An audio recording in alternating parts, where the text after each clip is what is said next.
So, this suffering, or dukkha, then is the Buddha taught, his first sermon is based on this common experience of dukkha or suffering, the First Noble Truth. Now this is quite an interesting way to teach, isn't it? To put common human suffering as something noble, a noble truth. Because what's noble about suffering? And it's something we all want to get rid of and run away from, or we spend our lifetimes trying to avoid it or suppress it or run from it. And yet it pursues us. We can see in the midst of abundance, success, and all the worldly, positive worldly opportunities, even at their very best, there's still this something missing, something not quite right, something incomplete that you cannot buy or you cannot find in another person or in a place or anywhere or anything. And this very suffering then is the First Noble Truth. It's beginning, instead of looking outward, of seeking for some kind of happiness or fulfillment outside, the Buddha established his teaching around contemplating, recognizing, investigating, understanding, and letting go of the causes of suffering. So these causes of suffering are not external. They're our own ignorance, lack of understanding, our being addicted to habits, being conditioned by society, and just being caught in a web of conditioning. Some of it quite good, some of it terrible, but yet it's all conditioned, it's all impermanent, and it's all dukkha as a quality. It's not, we can't find any condition that will truly fill this void or fulfillment or satiate this or get rid of this dukkha. So the only way is to understand it. And so this is what the whole Buddhist experience is about. This is the essence. Understanding, looking into the nature of things. And of course we do that here. We look inward, we observe. We begin to notice and awaken to our own unhappiness or fear or doubt or self-consciousness or worry, anxiety, jealousy, envy, greed, and all the rest of the human emotions that are common to every human being since Adam and Eve, or wrong religion, since the beginning of time anyway.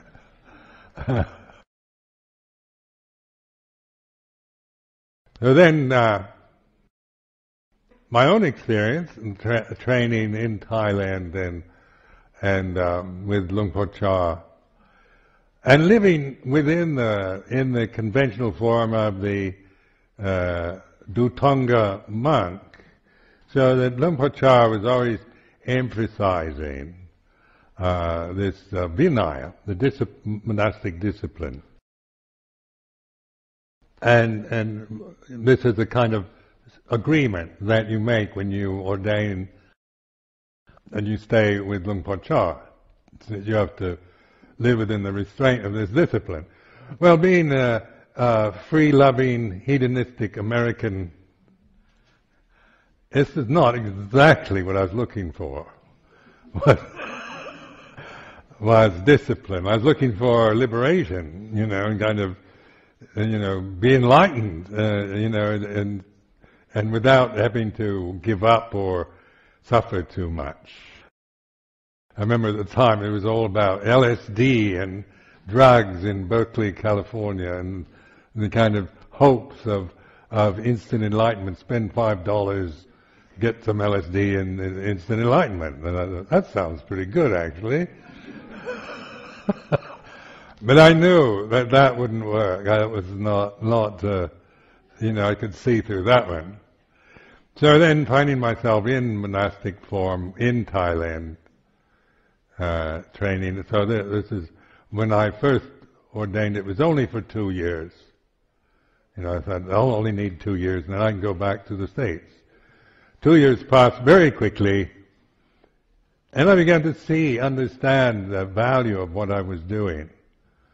When you live with somebody like Ajahn Chah, he's exemplary. You kind of see the value of monasticism.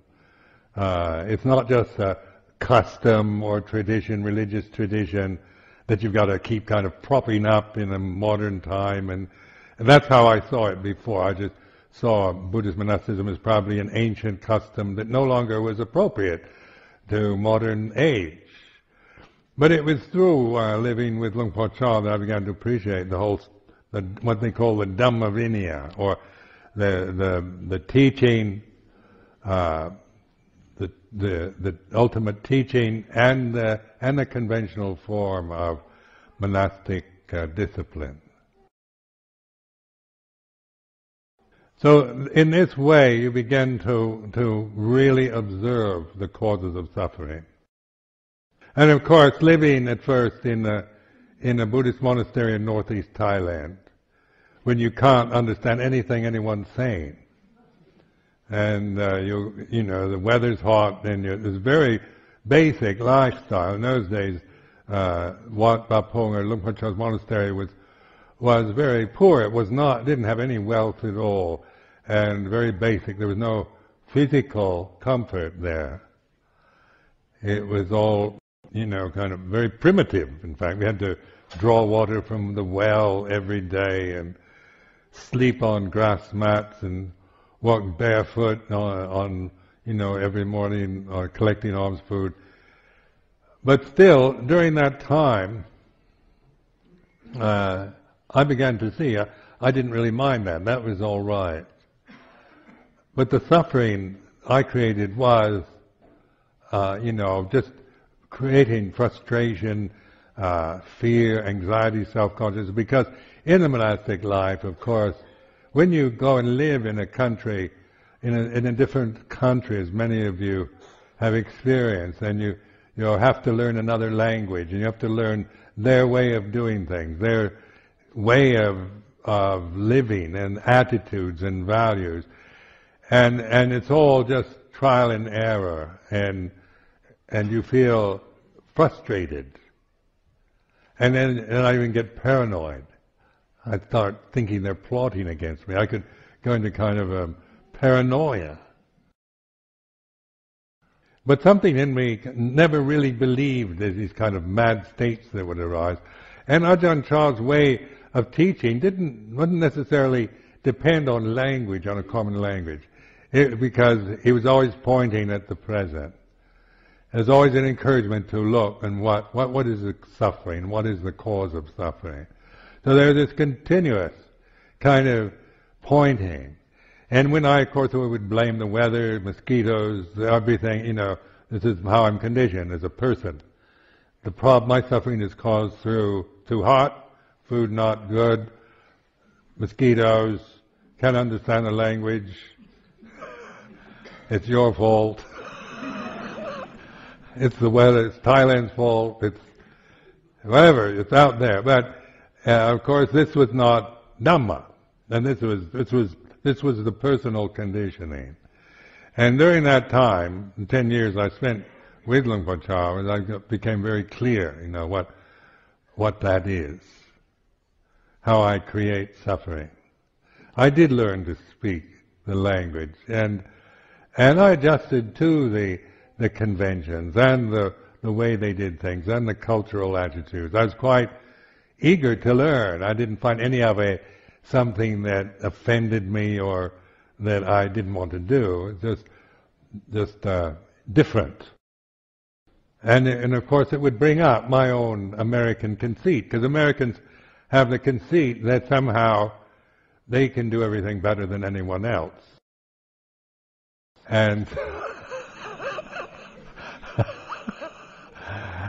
as you can see,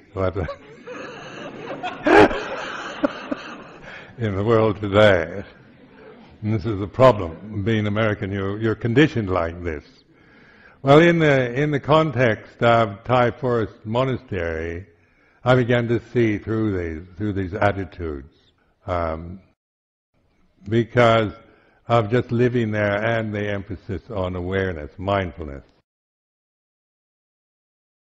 So this mindfulness, then, to me, this word, what in Pali they call sati and sampajanya, mindfulness, awareness.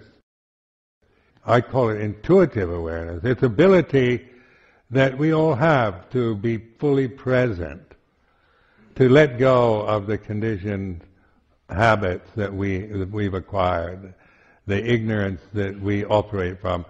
Just a simple ability to awaken and observe, to witness. And so in this tradition in Thailand, they would talk about, they'd use the mantra Bhutto all the time, which is a kind of mantra form of the word Buddha. And then they translate it as Puru, which means, and translate that into English as the one who knows, the knowing. And so this simple mantra, two-syllable mantra, Bhutto, you do Anapanasati, you inhale on Bhutto, exhale, you'd use it for everything. So you'd kind of fill your consciousness with Bhutto, and then this attitude of knowing, of consciousness, awakeness, and knowing the way it is. So knowing the way it is, the Buddhist teaching of the Four Noble Truths is a kind of guide, a map that I learned to use in order to observe attachment, selfishness, the cause of suffering, to observe, to recognize desire, and to recognize the absence of desire, and recognize when there is self, when there's ego, and when there isn't. So this is the development of wisdom, the discerning ability that we all have as human beings to awaken and know the Dhamma, the truth, awaken to the truth or ultimate truth.